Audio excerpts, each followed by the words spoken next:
會啦，係啦，咁今日咧見到我哋嘅背景好似唔同咗喎。係啊，我哋而家即係啲會員都應該陸陸續續會收到消息啦。咁我哋嚟緊嘅課室啦，即係原本我哋用開3樓嘅場地，咁我哋而家都冇得用啦。咁我哋都變咗上嚟8樓，我嚟做課程啦，可能將會嘅，係啦。咁所以見到個背景都會唔同咗啦，而家。係啦，係啦。好，咁我哋事不宜遲啦，正式入我哋嘅主題咯喎。嗱，咁我哋第一個咧就好老生常談㗎啦。睇下先啊。好，呢度係啦，咁而家3月啦，咁我哋由3月3號開始咧，即係星期一開始咧，就已經開始為我哋25、26年度嘅會員開始續會咯喎。係啦，一路都係㗎啦。咁我哋3月份咧就會係俾啲會員續會啦，咁希望做一個緩衝期啦。咁3月咧俾會員提早1個月去做嘅。咁其實對大家嘅會籍係冇影響，因為你而家嚟續咧，咁都係去到26年嘅3月先至完結你嘅會籍嘅。咁純粹係想做個分流，因為咧大家都知我哋新會期由4月開始啦。咁我哋又唔想新會員入會同啲舊會員續會係撞埋一齊，咁所以我哋就分開咗俾會員續會係行先嘅。咁同以往一樣啦，續會啦，咁我哋講緊普通會員啦，都會係20蚊啦。咁如果你係持有工聯卡啦，咁可能好多朋友都成日都唔係好清楚咩叫工聯卡。咁其實咧，你哋嗰張電子證或者係你張實體卡，咁其實都會有清楚顯示你係工聯卡3個字，抑或係工聯資友卡5個字嘅。咁只會係工聯卡，我哋先會有5蚊嘅優惠，就會係收你15蚊會費。如果工聯資友卡咧，除非你係我哋康寧下邊嘅長者團體，如果唔係咧，我哋都會係收20蚊嘅。咁都係啦，同以往一樣，我哋都係要本人啦。咁你可以帶埋張舊證，又或者你嚟到我哋中心嘅時候，可以用工聯 Apps 顯示到你個會籍，咁我哋都可以幫你做到個續會嘅。不過要提一提，因為我哋康寧社個會籍就比較特別，咁如果你喺3月內嚟續會咧，咁你嗰個電子證咧係會顯示到出嚟嘅。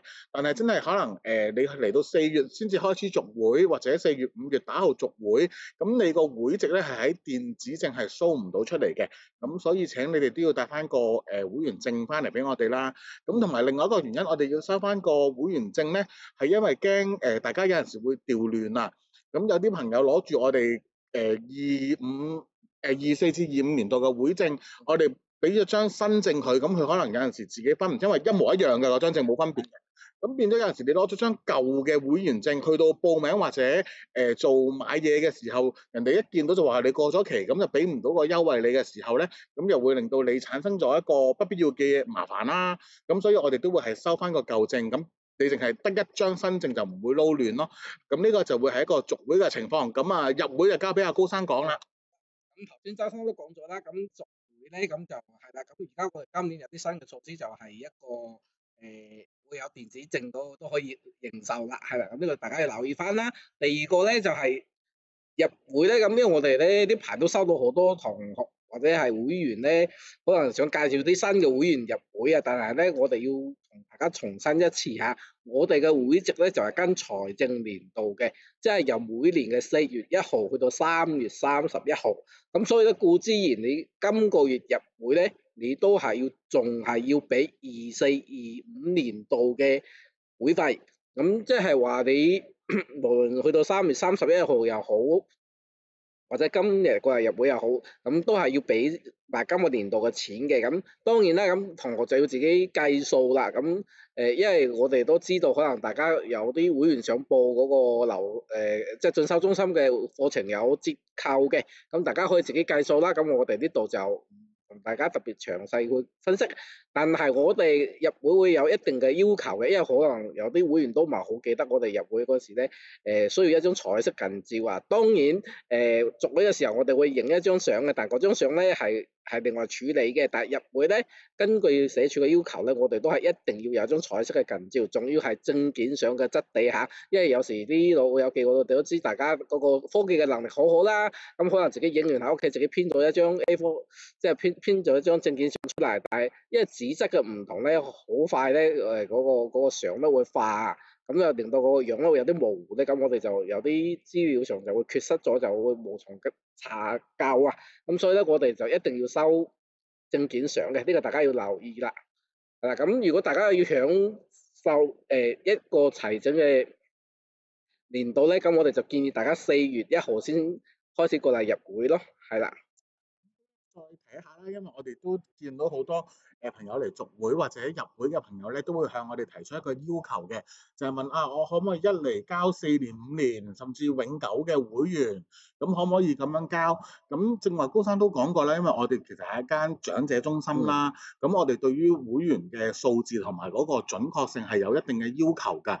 咁所以咧，我哋都係要每一年嚟續會啦，咁就冇幾年嘅年費交，因為其實大家就好容易理解啦。如果我交咗3年年費，咁當中如果其實你唔再出現喺我哋中心，又或者唔知去咗外國，或者總之邊度都好啦，咁你唔再係我哋會員，其實對於我哋個會員數字係非常之唔準確嘅。咁所以喺受監管嘅情況底下，我哋都要確保我哋嘅會員數字係正確無誤嘅會員有效人數咯。咁所以我哋一路都做唔到咩永久會員啊，或者咩俾你做3年、4年、5年會員，我哋做唔到。咁所以每一次咧續會都係需要大家本人嚟啦。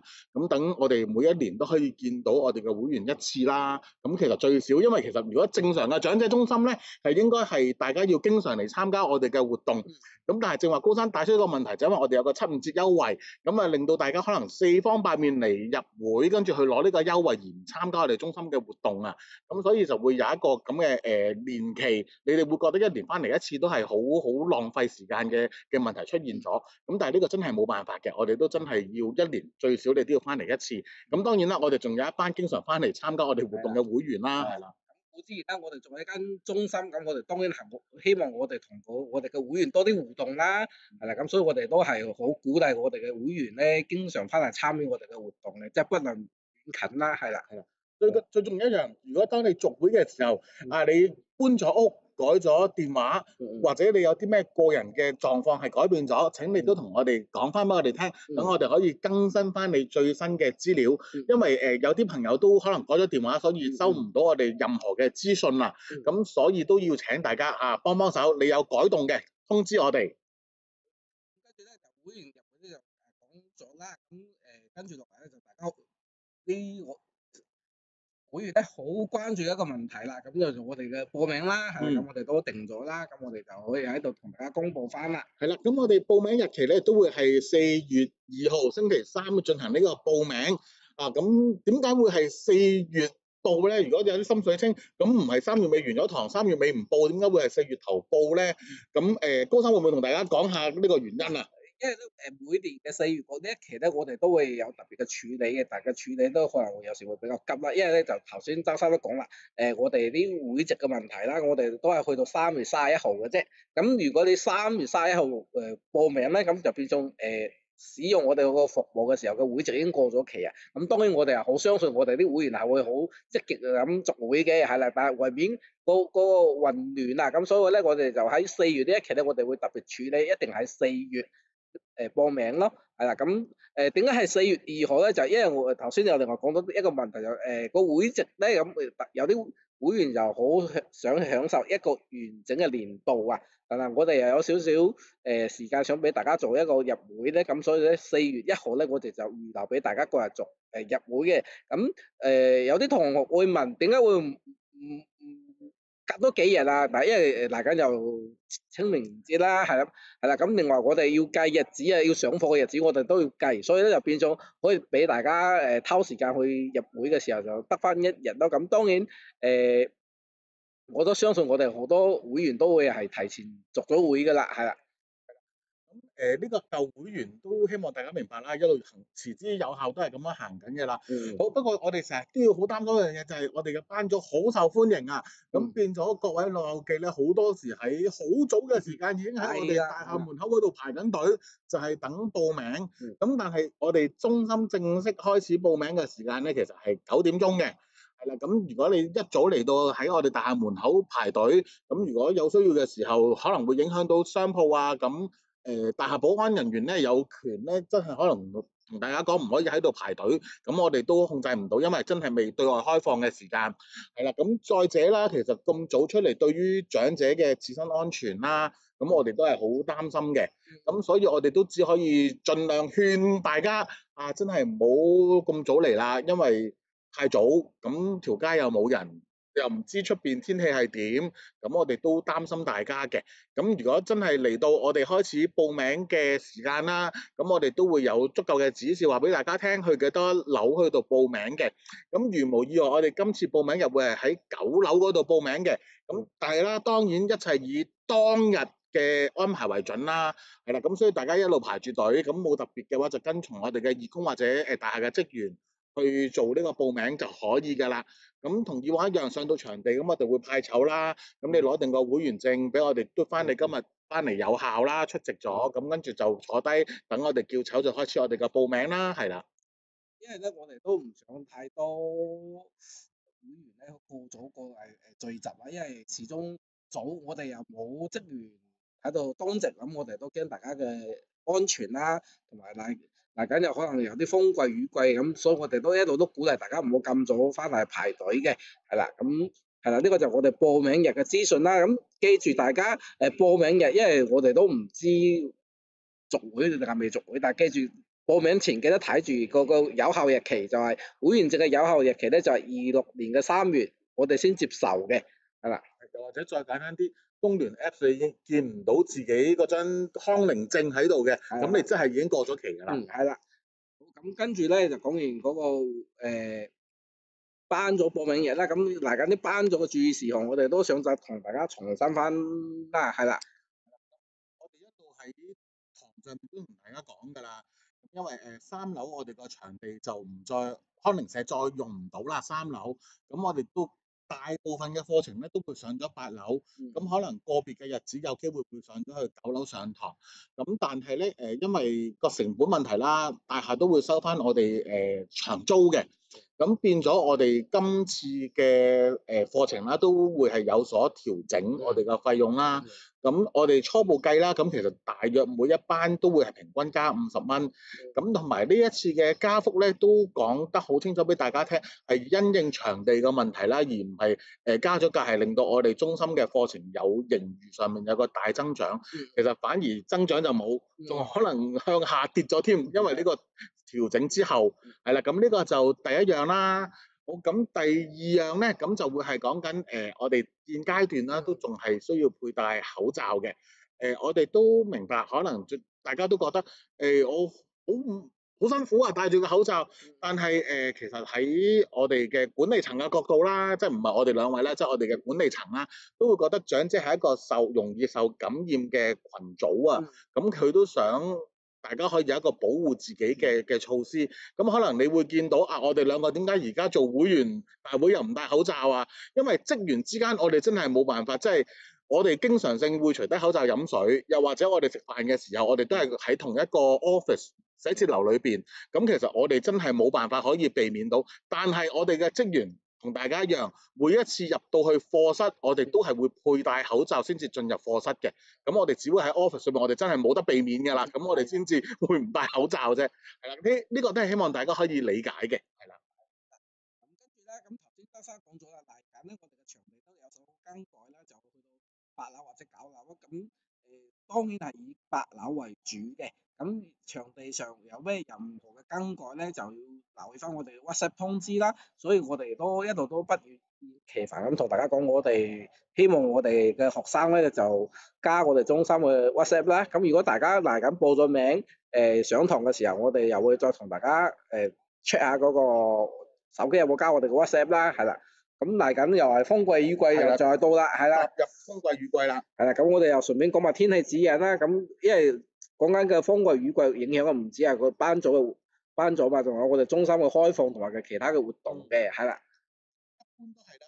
嗱，黃色暴雨咧，其實我哋就冇任何影響㗎啦。基本上，除咗就係戶外活動，我哋真係有機會因應個環境情況決定嘅啫。咁基本上中心照開，班組照開，活動照開嘅，喺黃色暴雨情況底下。好啦，當活動懸掛前2小時，我哋懸掛喺紅色暴雨咧，我哋嘅活動係會取消嘅。班組會係取消嘅，戶外活動會係取消嘅。咁但係我哋中心係照常開放。咁呢度亦都會衍生一個問題，就係、有啲老友記成日都同我講，2個鐘頭內掛我都出咗門口啦，咁點解掛咗咪繼續等我上嚟上堂咯？咁有乜問題啫？咁其實我哋都想解釋翻俾大家聽啦。咁其實如果大家有了解，我哋中心其實都叫土瓜灣中心啦。咁其實我哋真係好着力係做翻土瓜灣區嘅長者裏邊嘅服務嘅。咁但係而家即係我哋開放咗，咁可能係所有區份嘅長者都可以嚟到我哋土瓜灣中心嗰度做到會員參與活動嘅關係，所以就會衍生咗呢一個問題出現。但係對於我哋嚟講，長者嘅安全永遠都係首要考慮啦。咁我哋都明白，如果我哋唔取消，有好多老人家會冒雨都會出嚟上堂啊。咁所以我哋就冇辦法，即係當佢2個鐘頭內完掛，我哋都會取消呢個班組，其實都係冇辦法。但係當你話啊，你都係途中嚟緊我哋中心，所以我哋中心係正常開放，大家可以嚟到避雨，需要話哎呀係中途落車走唔知去邊，咁所以呢個就要留意一下嘅。好，咁黑色暴雨交俾阿高生講下先。黑色暴雨又係啦，如果咧開門前咧即係9點鐘前完掛咧，咁我哋中心就唔開㗎啦。咁啊，直至到幾時咧？直至到完掛後2個鐘頭內，咁我哋同事陸續翻工嘅時候咧，就會正常辦公啦。咁如果喺活動前就又係啦，又係2個鐘頭，如果見到，因為一見到紅色，基本上我哋就停啦。咁好嗱，一下子一去到黑色㗎嘛，係咪？咁如果大家見到紅色嘅時候，咁大家就有定心理準備就停課啦。咁當然咁唔好彩嘅，咁一下子去到黑色又係同紅色一樣嘅啦。咁所有嘢都停，2個鐘頭前都係停嘅啦，甚至乎中心都唔開放嘅。咁當然如果你話真係冇地方避雨，咁我哋都會酌情處理嘅，係啦。都係要假設係9點前，因為我哋都酌情唔到啊！即係如果你9點，我哋都冇翻工啊嘛，因為但係你話9點後咧，其實中心9點之後懸掛黑色暴雨警告咧，我哋興趣班組、小組同埋戶外我哋停啫，但係中心我哋依舊係對外開放嘅。咁所以你話啊，你真係出咗嚟唔知去邊度避雨，其實中心係開放俾各位朋友嘅，呢個大家要留意一下。好啦，咁1號風球其實1號風球咧同黃色暴雨嘅情況係一模一樣嘅，中心係開放，興趣班組係開放，小組活動係開放，唯獨是戶外活動我哋都會因應嘅天氣去作出決定嘅。係啦，咁3號風球咧，其實個情況係同紅色暴雨係一模一樣嘅喎。咁所以就係活動前2小時內去完掛，我哋都會取消班組、小組同埋戶外，但係中心係依舊開放嘅。好，咁8號風球就交翻俾阿高生講下啦。咁8號風球又係9點鐘之前完掛咧，咁就視乎天文台嘅宣佈啦。咁如果佢一日未宣佈幾點鐘除咧，咁我哋都係會唔開放嘅啦。甚至乎調翻轉，如果天文台一宣佈幾點鐘完掛咧，咁中心都會係2個鐘頭前就陸續安排啲同事咧就離開辦公室嘅啦，因為除咗會員嘅安全，我哋都要睇翻嗰個職員嘅安全噶嘛。咁所以2個鐘頭前我哋中心都會暫停開放，咁我哋會陸續安排啲同事咧撤離嗰個辦公室嘅啦，所以所有嘅服務都會暫停嘅。最好咧，其實去到風季雨季啦，大家都出門口前啦，習慣睇下啊，我哋有冇 send 到 WhatsApp 俾大家啦。咁當然啦，講緊 send WhatsApp，大家係9點之後嘅事啦。因為有陣時佢真係可能7點幾去完掛咗，我哋真係冇可能咁早翻到公司啊嘛，我哋都未出門口。咁呢啲就要大家都要了解清楚我哋嘅颱風暴雨安排底下，你都有個概念啦。咁起碼唔會行一次先啦，係啦。咁大家就留意翻啦，所以我哋不厭其煩都係另外講過一樣嘅，就要交我哋中心嘅 WhatsApp。咁因為有時我哋 send 資訊咧，有啲同事會收唔到啊，咁所以咧，如果大家收唔到嘅，又不妨同我哋講下。講開都可以有個題外話，就係講緊8號風球落波之後啦。咁好多時都係會係我啦，或者阿高生其實係最早翻到嚟中心。我哋啲會員咧好勤力嘅喎。未落波咧，因為其實我同高生好快嘅，差唔多落波我哋就出門口，所以通常未落8號風球咧，我哋就翻咗中心㗎啦。未落波，我哋中心個電話都會響嘅喎。係啦，咁所以大家都明白啦，即係我哋翻工都需要時間嘅，咁所以真係未落波，中心係唔會有人聽電話。我哋同事嘅安全都好重要嘅，所以我哋都會係2個鐘頭內先提供翻我哋嘅服務嘅。同埋咧，因為仲要再重申，因為我哋都係租地大廈，咁咧個所有嘅政策我哋都仲需要配合到大廈嘅政策，咁所以我哋中心開放未必等啲大廈嘅大閘已經開放咗嘅，咁所以咧大家呢個就要留意翻啦，因為可能我同阿張生做翻，即係其他樓層或者其他負責嘅同事未翻，大廈都未必向外對外開放住嘅，咁呢個就大家要留意翻咯。咁作為長者8號風球都唔應該出街嘅，基本上保係啦，障自己我哋係鼓勵大家留係啦，喺安全嘅冇錯啦。地方嘅，咁跟住咧就有啲成教班啦，又大家比較着緊嘅一啲手機班或者係嗰啲語文班啦。咦，今次我哋會有個特別啲嘅班組喎，咁除咗我哋嘅普通話啦，我哋嘅手機進階，我哋嘅英文班，我哋嘅手機基礎之外，今次係多咗一個特別啲嘅班喎。係啦，因為咧啲班咧就每個年度就開一次嘅啫，因為手機班或者語文班都平均都開2至3次。嗱呢個班咧就係個藝術班咧就係會淨係開一次咁就嚟緊會報名啦。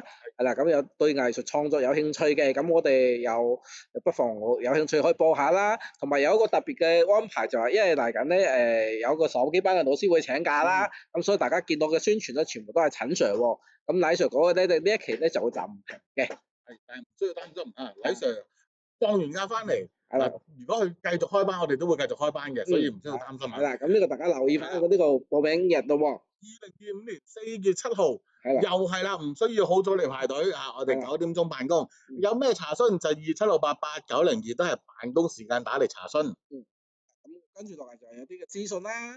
係啦，咁有啲老友記好早之前中電未公佈之前已經同我哋查詢定㗎咯喎。係啦，中電嘅燃料費資助計劃，咁有啲老友記可能都攞咗幾年㗎啦。咁我哋今年又嚟啦，咁我哋開始登記日期咧就會係3月18號去到4月30號。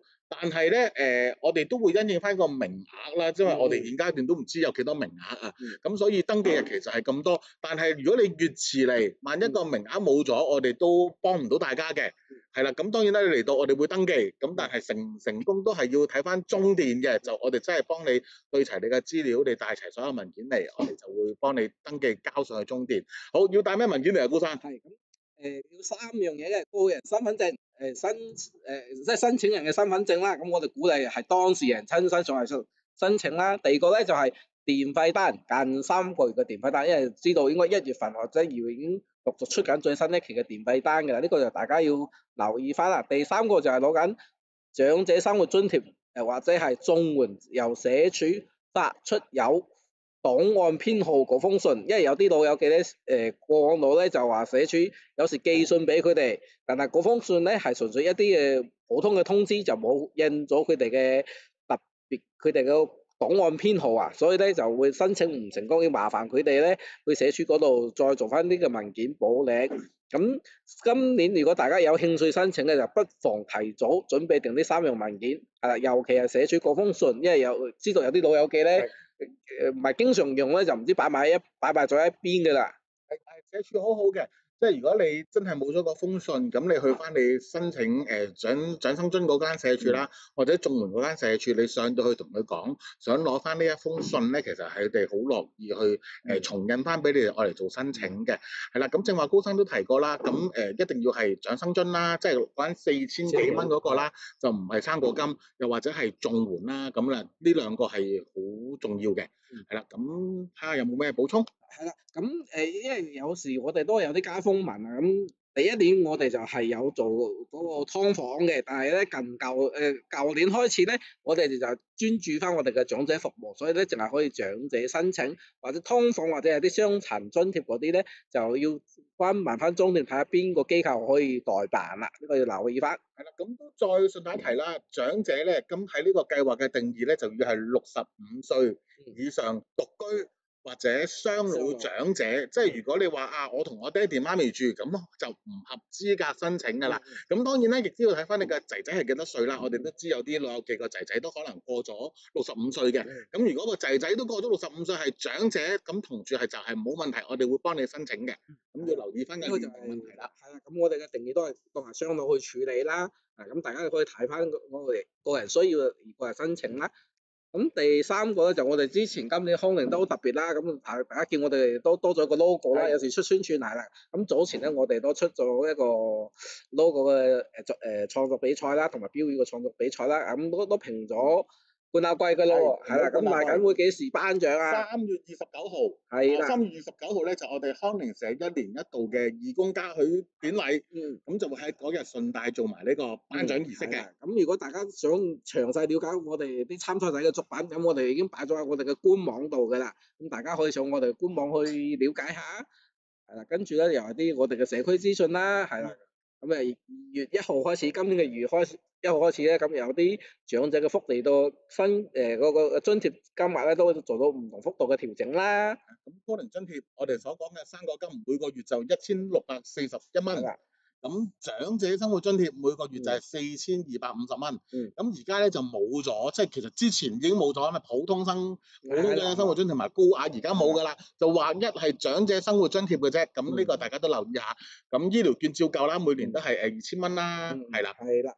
咁就有啲公立醫院有啲指定嘅人士可以豁免嗰個費用啦，係啦。咁長者綜援啦，咁呢啲可能都係有啲金額嘅調整啦。咁兩蚊車啦，咁嚟緊又施政報告又講咗啦，咁我哋一陣會同大家稍微講一講。咁關愛基金嘅個牙科啦，甚至乎大家話有興趣翻內地居住嘅，咁係啦，咁有啲廣東話嘅福建嘅養老計劃，係啦。咁呢個我哋就輕輕帶過咗先，咁但係講到兩蚊車，係嘛？呢個兩蚊車係啦。咁啱啱財政預算案都講咗啦，咁就有咩更改啊？最重要，其實我哋一路之前都講緊啦，其實呢個開支係非常之大嘅，對於政府嘅財政上邊。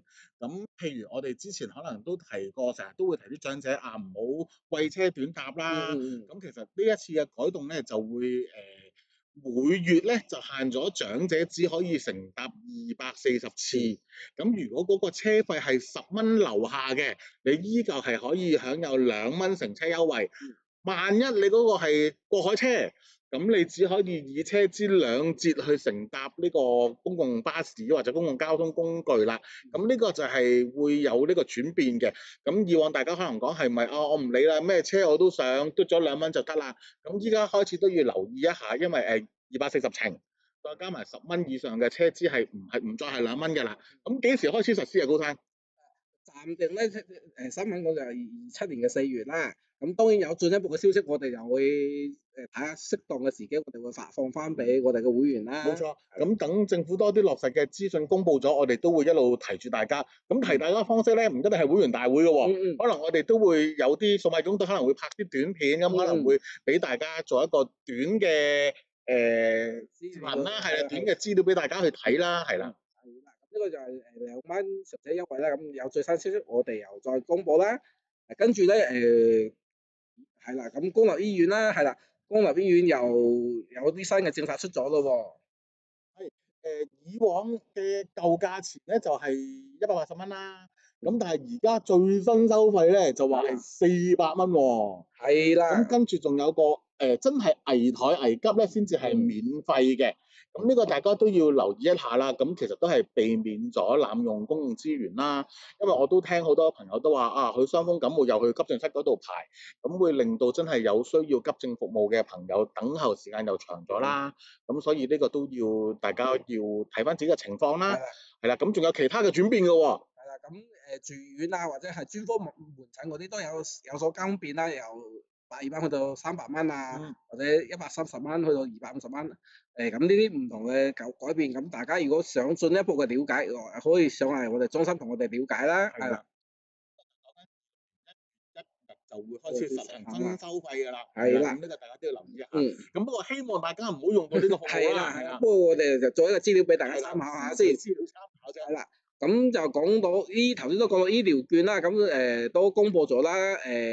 有啲內地嘅有啲試點啦，就可以使用醫療券嘅，係啦。咁呢度咧就同大家講一講，即係如果大家有詳細想了解嘅，咁就可以打呢個名，咁佢有個官方嘅指定嘅宣傳版，咁有幾間指定嘅院舍啦，或者係診所啦，係啦。咁可以用到嘅。咁你打打翻呢個網址，咁你其實就會揾到。咁不過除咗之外咧，我哋都可能有啲短片可以俾大家睇下嘅喎。之後係啦，咁呢個就係醫療券啦。咁因為醫療券涉及嘅就好多醫療上嘅嘢啦，醫療嘅嘢咁大家香港同內地嘅系統又唔同，咁早前都公佈咗咯喎，有個醫健通又可以翻內地可以用到咯喎。咁當然講到啲電子嘢，咁我哋都需要開通啦。咁我哋早前數碼義工都協助到我哋嘅友好團體參與咗一個拍攝啦，係啦，咁我哋又可以同大家分享下，係啦，咁點樣去登記內地嗰個醫健通？咁啊，如果大家有興趣想去內地去求醫嘅時候，咁又可以帶啲病人過去，咁啊俾當地嘅政府或嗰個醫院去參考啦。咁我哋時不時俾條片大家睇下啦，好嘛？OK，好。你好，有咩幫到你？哦，係啊，我係香港居民啦，咁就聽聞咧就話而家咧我哋香港居民咧可以去到大灣區咧用嗰啲醫療券嘅喎，咁又話咧要唔知醫健通啊嗰啲嘢，可唔可以介紹一下咧？好啊，冇問題啊，我嚟幫你啊。首先我哋登記咗醫健通先。哦。雖然步驟比較多，但係其實都好清晰㗎，只要一步一步跟住指示就可以完成登記。登記醫健通有幾種途徑，分別係網上遞交、親身登記、郵寄、傳真同埋投遞箱投遞幾種方法。網上遞交如果唔通過智方便遞交申請，咁你就都係要親身前往指定地點進行身份認證。所以我哋今次都會建議你通過智方便遞交申請。首先喺你嘅 App 商店下載智方便，你需要準備身份證同電郵地址。打開智方便流動應用程式，點擊登記，並按照手機上指示進行登記。成功登記智方便之後，你就可以正式登記醫健通啦。透過智方便經網上遞交申請，當你嘅登記正式生效時，你嘅身份已被即時核實，你嘅電子健康記錄將會被互通，無需親身到現場核實身份。然後喺你嘅 App 商店下載醫健通 App， 打開後選擇第一次使用，之後選擇我尚未登記，然後選擇網上登記。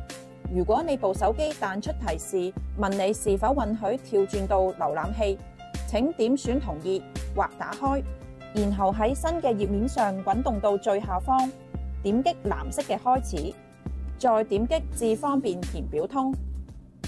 之後手機會自動跳轉到智方便。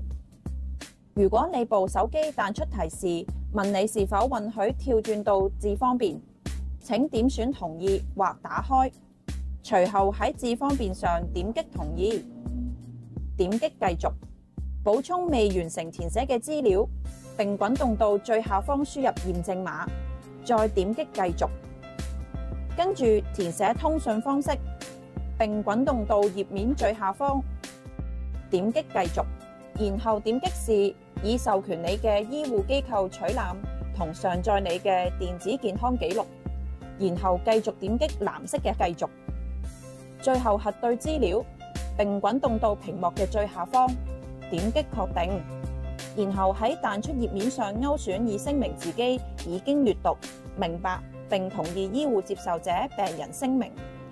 然後點擊從灰色變為藍色嘅遞交，之後網上登記已經完成，你可以返到醫健通 App， 繼續第一次使用嘅流程。到醫健通主頁，選擇第一次使用，撳我已經登記，然後選擇頁面頂部嘅使用智方便，之後手機會自動跳轉到智方便，隨後在智方便上點擊繼續。之後你會見到你已經成功登入，咁就完成咗第一步啦。話咁快呢，我哋就登記好醫健通啦。咁第二步呢，我哋就嚟做翻跨境健康記錄嘅登記。係啦，咁呢，我哋就撳入去呢個醫療計劃度。好啦，醫療計劃，記住先。係，咁入到去呢，就會見到呢個跨境健康記錄嘅登記啦。咁我哋就撳入去。哦，係喎，有晒啲資料喎。係啊，跟住我哋就撳下一步。而家目前咧就係香港大學深圳醫院啦。係啦，咁跟住我哋就再撳下一步。咁下一步咧就要睇咗個通告先。咁睇晒之後咧，就可以撳翻本人已閱讀及明白重要通告，咁跟住就撳提交。咁提交咧就會見到已成功遞交申請，咁72小時咧就會有處理申請嘅，咁稍後咧就會收到一個二維碼啦，就會 send 翻俾先生你嘅，你去睇醫生嘅時候就可以向醫護專業人員提供你個二維碼啦，咁咧就可以俾佢哋查到你嘅健康記錄㗎啦。咁啊有晒嗰啲資料，咁啊第時嚇如果有需要去到上面咧，咁就睇醫生都好好啊。係啊，冇錯啊！如果你學識咗，仲可以教埋其他朋友仔一齊用喎。係咯，咁啊真係好啦，嗰啲醫療券又可以過河，即係個個都應該都好高興啊。係啊，先生你都好叻，教一次就識啦。啊，多謝你教導就真。係啦，咁如果其他嘅市民咧有關於灣區嘅資訊咧，想問我哋都可以歡迎打俾我哋嘅熱線喎，我哋嘅熱線就係27012808，大家歡迎查詢啊！我哋今次嘅會員大會嚟到呢度都尾聲㗎啦喎。係啦，咁有咩想了解或者查詢嘅，咁可以隨時上我哋中心揾我哋啦。係啦，冇錯。係啦咁我哋辦公時間同以往一樣㗎啦，星期一到星期五9點到5點，1點到2點食晏晝，星期六9點到1點，星期日及公眾假期我哋休息嘅。不過提一提，因為咧嚟到3月同埋4月係續會同埋入會嘅高峰期，咁所以如果大家要辦任何手續嘅話，請大家上午啦就12點半前嚟到啦，晏晝咧就4點半前嚟到啦，因為人數太多咧，我哋真係唔排除有機會會控制個人數，令到你做唔到你嘅服務就唔好。咁你4點半前嚟，基本上我哋都可以預到個人數去安排嘅。係啦，咁如果冇乜特別查詢咧，咁我哋今日就到呢一度咯喎。好咁我哋5月再見再見嗱，好啦，拜拜。